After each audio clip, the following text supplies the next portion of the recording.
नमस्कार. गोवा दूरदर्शनाचेर तुमकां प्रितीचो माय मोगाचो येवकार. आयचो जो आमचो विशय आसा तो म्हणजे कांतारांचो.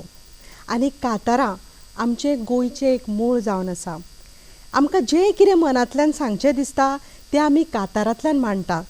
तें मागीर कसलेंय दुख्ख आसूं, सूख आसूं, आमचे कसलेय विचार आसूं, ते जेन्ना कांतारांतल्यान भायर सरता न्हू तेन्ना ताका एक वेगळेंच कितें आसता. ते सारकें डायरेक्ट दिल से म्हणटा पळय तशें तें काळजाक लागता. आनी सगळ्योच गजाली ज्यो आसता त्यो पयशांनी जोडूंक मेळनात. सगळेंच कितें पयशांचेर नासता. मनशाक कितें म्हणटा तें एक नांव जाय आसता. आनी आमचें गोंयचें नांव ह्या कांतारांतल्यान आमकां मुखार सरलेलें दिश्टी पडटा. त्याच मळार तीच कांतारांची परंपरा मुखार व्हरपी एक नामांकीत कांतारिस्ट, तियात्रिस्ट, बरोवपी, गावपी आनी त्या भायर स्पोर्ट्सान सुद्दां म्हणजे जे आमी म्हणटा पळय east or west dash is the best आनी तो डॅश म्हणजे अनिल पेडणेकर आयज आमच्या स्टुडियोन आसा. वेलकम अनिल पेडणेकर. देव बरें करूं हांगा आयलो म्हणून. काळजांतल्यान देव बरें करूं प्रिती बाय. म्हाका दूरदर्शनार हाडून गोवा दूरदर्शनार हाडून ही उलोवपाची संदी म्हज्या काळजांतले उमाळे तुमच्या मेरेन लोकां मेरेन दवरपाचे तुमी म्हाका संदी दिली म्हणून हांव काळजांतल्यान तुमकां देव बरें करूं म्हणटा. अनिल पेडणेकरान आतां मेरेन 125 म्हणजे क्वॉर्टर सेंच्युरी पेक्षा चड अशी तियात्रांनी भाग घेतलेलो आसा. तेणें तियात्रां बरयल्या, त्या भायर नाटकांय बी तेणें केल्या. अशी तेची जायती तियात्रां आसा आनी तेज्या बद्दल आमी आयज चर्चा करुया. तर अनिल म्हाका सांग की तुजी ही सुरवात कशी जाली. सुरवात म्हणजे भुरग्यापणांतल्यानूच तूं तियात्रान आशिल्लो काय तूं आनी कितून आशिल्लो. ना, खरें म्हटल्यार हांव आर्टिस्ट असो नासलो. हांव स्पोर्ट्समॅन आनी आजुनूय म्हणटा हांव पयलो स्पोर्ट्समॅन मागीर आर्टिस्ट. म्हाका जेन्ना स्पोर्ट्सान आसलो तेन्ना दोनूय एक जावंक ना जाल्यार खूब लोक कित्याक जें नांव म्हाका आयज स्टेजीर आसा एका टायमार तेंच नांव म्हाका एथलेटीक ट्रॅकाचेर आसलें, फुटबॉलान नांव आसलें, अशेंच म्हजें नांव आसतालें. बरें बरें हेडिंगां येतालीं मराठी पेपरांचेर मागीर इंग्लीश पेपरांचेर. अनिल पेडणेकर स्टिल्स द शो अशें करून व्हडलीं हेडिंगां म्हजीं येतालीं. खुबश्या लोकांक खबर ना ती कित्याक तेन्ना हांव आर्टिस्ट म्हणून नासलो न्हू, ओन्ली स्पोर्ट्समॅन. करता करता हांव फुटबॉलानूय बरो जालो की फर्स्ट डिविजन आसतालें तेन्ना नेटान चलतालें. डेम्पो इंजिनियरींग म्हणून टीम आसली तेका पासून खेळ्ळा. ते फर्स्ट डिविजनान ते टिमीक खेळ्ळा, 2 वर्सां खेळ्ळा. आनी त्या भायर इंटरविलेज हांव खूब टुर्नामेंट खेळ्ळो. आल्दोना 11 मागीर बाफ बिचोली, फ्रेंड्स सर्कल वाडे अशे जायते क्लब आसात, खूब क्लब आसात तांकां हांव खेळ्ळलो आसा. स्पोर्ट्सानूय हांवें नांव जोडलें. आनी जेन्ना इंजरी जाली तेन्ना मागीर म्हाका स्पोर्ट्स सोडूंक पडलो. आनी त्या भायर आमचे खंयची एक सुरवात मेळटा पळय आमकां म्हणजे आमी म्हणटा नाटकां आमची कांतारां आसता, नाटकां आसता, पूण हांवें आयकलां की नाटकां खंय तुमची सुरवात आशिल्ली नाटकांतल्यान. म्हणजे पयलीं गांवांनी तुमी नाटकां म्हणजे नाटकांतल्यान तुमचो तियात्रा मेरेन प्रवास तो आमच्या दर्शकांक सांगा. खरें म्हटल्यार म्हजें आयुश्य जेन्ना हांव येयलां लायफ म्हण कितें तें कळ्ळां तेन्नाच्यान फक्त एकूच की नांव कमावपाचें, पयशे कमावपाचे अशें केन्नाच चिंतूंक ना. फक्त नांव कमावपाचें. आदीं एथलेटिक्सान आसतालें पयशे कांयच मेळनासले तरी तुमकां सांगोंक म्हाका हें खूब त्रास घेतले हांवें. एक सेकंड येवपाक फिल्डाचेर एक सेकंड देंवोवपाक 15 दीस लागताले म्हाका. आनी बान आहा आमचो हल्दोना एक बान आहा, त्या बाना वयल्यान सकाळच्या 9 मागीर दनपारच्या 1 आनी सांजे असो करून हांव धांवतालो. आनी फक्त एकूच चिंतून हांवें थंय तरी मेडल जिखोंक जाय आनी नांव कमावंक जाय. हेंच स्पोर्ट्सान जाल्या उपरांत मागीर हांव आनीक खंय तरी स्पोर्ट्स करूंक जायना आतां कितें करपाचें, नांव खंय कमावपाचें हें सोदूंक लागलो. आनी हें सोदता आनी सांगचें म्हटल्यार जेन्ना हांव स्कॉलान आसलो, स्कॉलान म्हणजे टिचरीन उबो पासून केलो म्हाका आन्सर करपाक, म्हाका कडकडो येतालो. आनी ती कला आहा म्हणून हांवें केन्नाच चिंतूंक ना.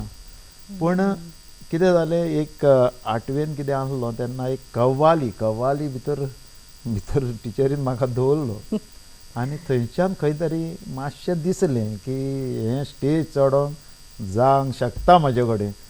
अशें करून मागीर गांवची नाटकां येतात पळय आनी आमची फामाद किटलाची नाटकां म्हणटा ती फामाद तेन्ना खंयच्यान लोक येतालो 87 1987 अजूनही किटला नाटकां जातात. जाता ती पारंपारीक ती चुकयना आनी आयज पासून चुकयना हांव ती. हय आयज पासून. मागीर कितें जालें आमची नाटकां चलतात कोण म्हणूंक लागलो आनी ती प्रॅक्टीसी बीन चलताल्यो आमच्या घरान केन्नाय चलताली. त्यो प्रॅक्टीसी पळोवपाक आमी त्यो आख्खी शाळेन आसतना ती टिचरीक सांगनासतना थंय प्रॅक्टीस पळोवंक बसप अशी ती आवड थंयच्यान पळोवपाची आवड आसली. मागीर कितें जालें गांवचे भुरगे म्हणून फर्स्ट नाटक गांवच्या भुरग्यांक दिता 3 राती त्यो पयलीं एकल्यान कोणें तरी सांगलें बेश्टें आमी करया आनी हांवें म्हाका एक रोल दिलो आनी रोल दितानाच फूल नाटकभर रोल आहा तसलो दिलो हांवें डॅरिंग केलें. नांव कोमांक जायना आतां. रोल कसलो आसलो तो?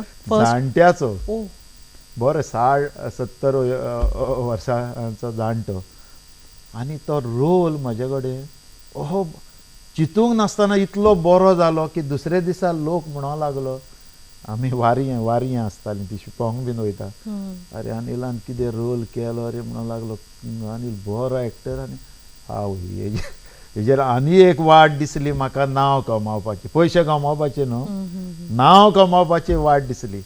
सो ते दिशेन हांवें नाटकां आतां दुसरें वर्स केन्ना येतलें तेजी वाट पळोवन रावप. मागीर तुमचे तियात्रा मेरेन पावले आनी तियात्रांतले पयले 2 नाटकां जालीं. म्हाका दिसता 87 89 जालीं. मागीर आमचो एक फ्रेंड आसलो आयज सर्गेस्त तो आतां फाटल्या दिसांनी अंतरलो तो नाटक हें तियात्र करता तेकाय खूब आवड तियात्रांची इतली आवड की तो पिसत तियात्राक. सो तेणें म्हाका पयलो आमी दोगूय मेळोन आतां तियात्र करया म्हणून. हांव तियात्र करनाका पळयनाका आनी तियात्राक लोक भरपूर हांव जाणा तुमकां भंय दिसूना असो पयलीच स्टेज आनी ना भंय हो केन्नाच दिसोंक ना. एक्चुली क्लासीन भंय दिसतालो पूण स्टेजीर हांव नको देवाचें हें तें एक आयज पासून हांव बरो पासून ना न्ही आनी समज स्टेज येयली त्या वेळार हांव बरो जाता आनी स्टेजीर असो कसलो इन्सिडंट तुमी सांगूंक शकता? खूब फाटी पळय कितें जालें हांव बरो ना आनी पॅक शो सारके पॅक चलतात. आतां डायरेक्टर म्हणटा बरो तियात्र कितें करया बांबोली एडमीट आसलो तियात्रा खंयचे तियात्र तें नांव सांगू खंयचे तरी म्हाका बरो उगड आसना मातशें खूब फाटी दे. ओके मागीर कितें जालें बांबोळे एडमीट आनी मागीर फुडें कितें लायल्यात डॉक्टर सांगता ना तुजें वचोंक जायना. हांव सांगता डॉक्टर वचोंकूच जाय थंयसर लोक भरला आनी लोकांक कॅट करूंक जायना आमच्यान कोणूच आमी आमच्या घरांत पासून कोण मेलो जाल्यार आमच्यान रावोंक जायना लोकां तियात्र करून अहे आमच्या सिनियरांनी केल्ले आहात. सो तीच परंपरा आमी पाळचीच पडटली. हांव तर फक्त बरो ना डॉक्टर म्हणूंक लागलो तुजें रिस्क तूं वयताय तुजें रिस्क बरोवन सायन बीन मार आनी सायन मारली हांवें बसलो गाडयेन गेलो तियात्र केलो आनी परत येवन एडमीट जाला. कितें तरी मलेरिया अशें कितें तरी जाल्लें वो डेंगू कितें तरी जाल्लो आनी तो तियात्र सोंपयलो आनी परत एडमीट आनी 2 दिसांनी परत आसा परत गेलो आनी परत तियात्र केलो परत 2 फाटी एडमीट जाला येवन मागीर. ना तुमी परंपरा म्हटली पळय आमची एक ती तेजे वयल्यान एक उगड आसलो आतां हे जे आमचे तियात्र आसा ते आदी पासून आमचे आसा म्हणजे जवळ जवळ 125 इयर्स आदी आमचे गोंयचे तियात्र ते आदले तियात्रा खातीर आयज आमकां हे आमची परंपरा मुखार चालू आसा. त्या आदले तियात्र म्हणजे तियात्रीस तेंच्या खातीर तुमी कितें कशें तुमकां प्रेरणा मेळ्ळी तूं कोणाक रोल मॉडेल दवरूंक सोदता? हांव न्हू तियात्र पळोवपी बरो पळोवपी हांव सदांच म्हणटा हांव बरो आर्टिस्ट खूब जाण म्हणटात म्हाका बरो आर्टिस्ट पूण म्हाका विचारचें जाल्यार हांव बरो पळोवपी कित्याक हांवें कसलें थिएटर पळोवंक ना म्हणून ना म्हणजे हांवें डिफरंट थिएटरां पळयल्लीं आसात आनी डिफरंट एक्ट थोडींच एक्टींग हांवें थोडे मराठीन कोंकणीन तियात्रान कोंकणी नाटकान तशेंच हिंदी थोडे प्लेईंग नाव सांगू शकता तुम्ही थोडी खंयची केल्या कोंकणी मराठी बरो उगडास आणि हाली लेटेस्ट खूब वर्षा उसगांवकरा बरोबरय तुम्ही एक्ट्रेस आसा तुज्या बरोबर केल्ले वर्षा उसगांवकर तिच्या वांगडा एक्टींग करपाक खरेंच बाग आमकां खंयचे तरी ना खंयचे तियात्र ते देवाचे देण हांव जी हय बऱ्यांतलो बरो तियात्र बरो डिफरंट आनी बरी कलाकारां मॅडम आहा वर्षा उसगांवकर आहा आनी एकदम दुसऱ्याक एप्रिशिएट करपी आनी हो बऱ्यांतलो बरो तियात्र हो गोंया पुरती उरोंक ना जाणा तो आख्खो संवसारभर शिंपडलेलो आसा आनी म्हाका दिसता आतां खूब दुसरे दुसरे गांव दुसरे दुसरे देश तियात्रिसांक पळोवंक मेळटले जाणा आदले तियात्रीस असले ते तुमच्या लायफान कसो रोल प्ले करता आमचे हांव सदांच आदले म्हणनाका आतांचे म्हणनाका सगळ्या तियात्रिसांक खूब रिस्पेक्ट दिता स्पेशली डायरेक्टर्स कित्याक हांव एक कलाकार लोकांक येन डायरेक्टर पयलो जाणो आसता हांव कितें करूंक शकता तो सो आतां आमचे आदले कलाकार आसात हांवें खूब जाणां वांगडा हांवें काम केल्लें आसा स्वर्गेस्त आसा स्वर्गेस्त एम बॉयर हेज्या वांगडा काम केलां हांवें मागीर रॉबिन वाज हेज्या वांगडा काम केल्लें आसा एज ब्रिटन हेज्या वांगडा काम केल्लें आसा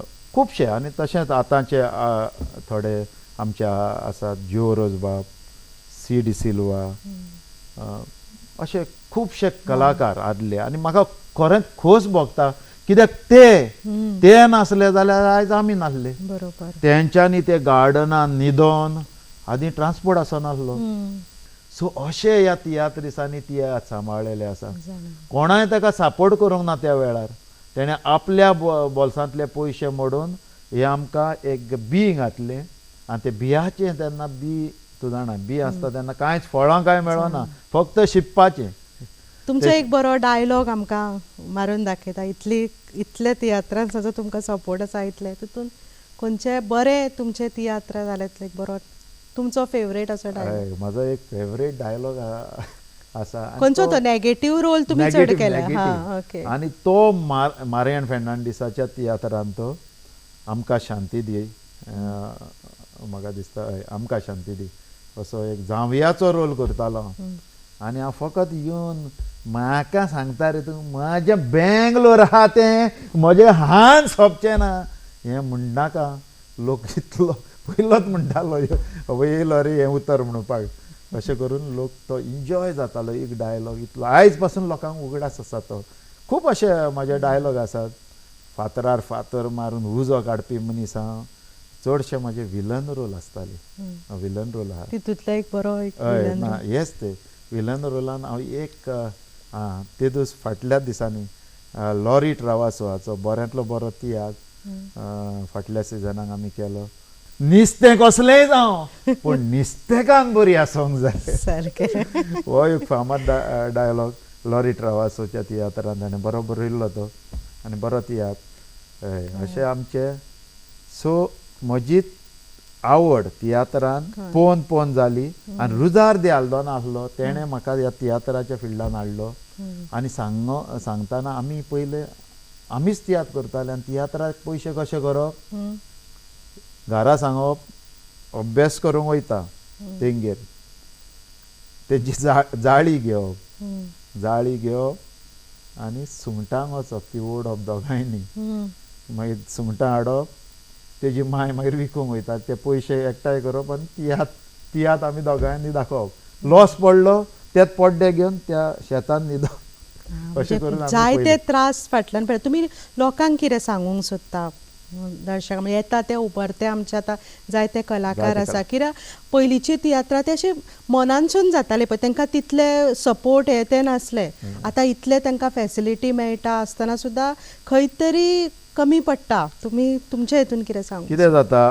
भुरगीं न्हू पयलीं हांव खूब भुरग्यांक आफयतालो तियात्रांनी येयात रे हे ना ना ना म्हणटालीं आमकां सर्टिफिकेट मेळ आमकां कला अकादमीन येयलीं तुमी टॅलंटेड आसतालीं आनी आफयल्यार येयनासलीं कित्याक येयनासलीं ना आमकां माय पांय धाडिना मागीर अभ्यास आहा आनी आमी बीकॉम ग्रॅज्युएट आमी सगळें केलां स्पोर्ट्स केला मागीर हें तियात्र खूब जायती इनामाय तुमी जोडला इनामाय खंयची जिखलेली खंयची कला अकादमी अनिल Best. पेडणेकराक बेस्ट एक्टर बेस्ट अवॉर्ड म्हणून तेजे विशीं आमकां सांग. बेस्ट एक्टर म्हणून घेतलेलें आसा मागीर बेस्ट डायरेक्टरूय म्हणून मेळलेलें आसा बेस्ट तियात्रूय म्हणून बरो मेळलेलें आसा बेस्ट रायटर आनी लिरिक्स पासून म्हाका तियात्र अकादमीच्या स्पर्धेंत हांवें म्हाका दिसता 10 तियात्र स्पर्धेंत घातल्यात आनी तितूंतले 5 म्हाका इनामां मेळ्ळी 500 कितें इनामां मेळ्ळेलीं आसा. त्या भायर तुमची फॅमिली तुजे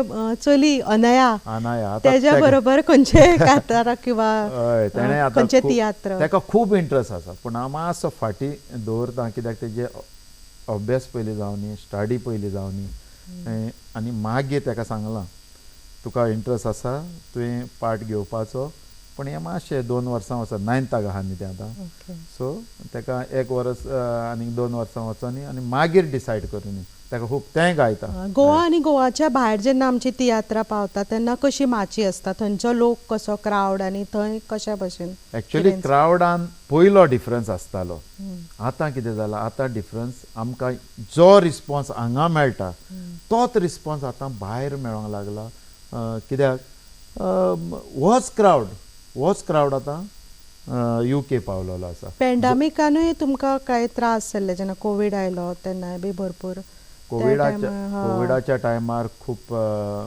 आमी खूब कलाकार कित्याक हांव तर तियात्राचेर रावंक ना कित्याक हांव सांगचें म्हटल्यार थोडें बिजनसूय करता आदींच पासून 1987 हांव बिजनसूय करता आनी म्हाजी कलाय फुडें येल्या हांवें कितेंच बंद करूंक ना.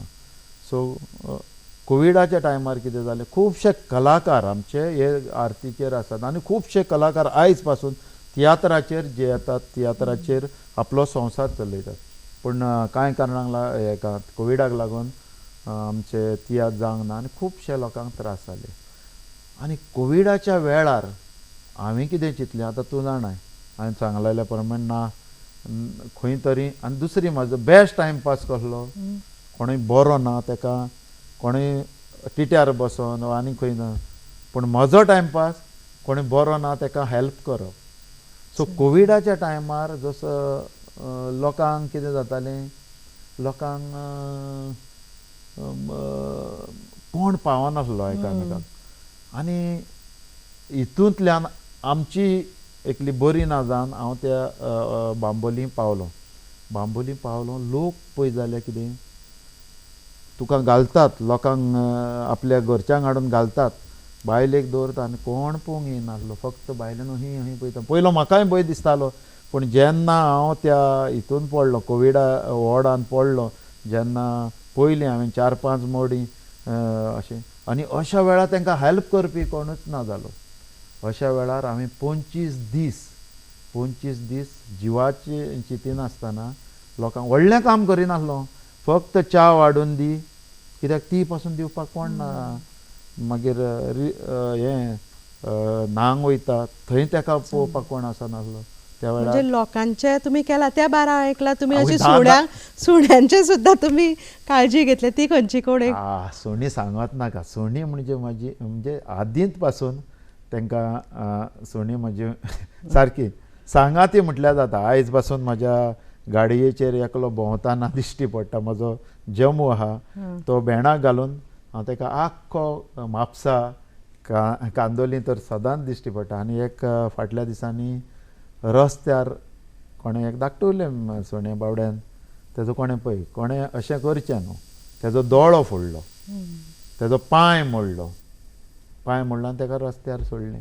अशा वेळार पयलें हांवें हाडलें घरा ताका आनी खूब डॉक्टरां कडेन घेवन भोंवलो पासून ताका बरें करपाक पूण पांय जालो तेजो बरो आनी दोळो उरलो ताका कुड्डूल म्हणटा म्हणजे मोगान कुड्डूल म्हणटा ताका सारकें केलें हांवें मागीर. सो हे आमचे अनिल बाब आसले आनी ते कातारा भायर तेणें आपल्या मनांतले सोशल वर्क म्हण लोकांक म्हण सगळ्या हितून तेणें आपली नामना जोडलेली आसा. वयता वयता आमकां एक धाकटें कातार तुमचें म्हणून दाखयता एक फेमस आनी एक लोकांक कातारा बरोबर एक संदेश.